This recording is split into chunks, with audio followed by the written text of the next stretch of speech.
Today's story with Moon is Giraffes Can't Dance by Giles Andreae and Guy Parker Rees. Gerald was a tall giraffe whose neck was long and slim, but his knees were awfully bandy and his legs were rather thin. He was very good at standing still and munching shoots off trees, but when he tried to run around, he buckled at the knees. Now every year in Africa they hold the jungle dance, where every single animal turns up to skip and prance. And this year when the day arrived, poor Gerald felt so sad, because when it came to dancing, he was really very bad. The warthogs started waltzing and the rhinos rock and rolled. The lions danced a tango which was elegant and bold. The chimps all did a cha-cha with a very Latin feel, and 8 baboons then teamed up for a splendid Scottish reel. Gerald swallowed bravely as he walked towards the floor, but the lions saw him coming and they soon began to roar. "Hey, look at clumsy Gerald," the animals all laughed. "Giraffes can't dance, you silly fool. Oh, Gerald, don't be daft." Gerald simply froze up. He was rooted to the spot. "They're right," he thought, "I'm useless. Oh, I feel like such a clot." So he crept off from the dance floor and he started walking home. He'd never felt so sad before, so sad and so alone.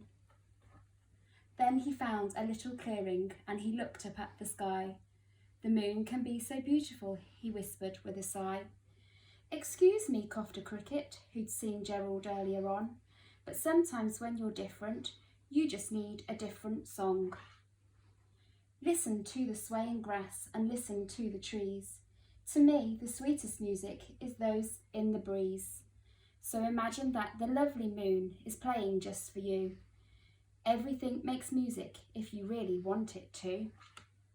With that, the cricket smiled and picked up his violin. Then Gerald felt his body do the most amazing thing. His hooves had started shuffling, making circles on the ground. His neck was gently swaying and his tail was swishing round. He threw his arms out sideways and he swung them everywhere. Then he did a backward somersault and he leapt up in the air. Gerald felt so wonderful, his mouth was open wide. "I am dancing, yes I'm dancing, and I'm dancing," Gerald cried. Then one by one each animal who'd been there at the dance arrived while Gerald boogied on and watched him quite entranced. They shouted, "It's a miracle, we must be in a dream. Gerald's the best dancer that we have ever seen. How is it you can dance like that? Please, Gerald, tell us how." But Gerald simply twizzled round and finished with a bow. Then he raised his head and looked up at the moon and stars above. "We all can dance," he said, "when we find music that we love."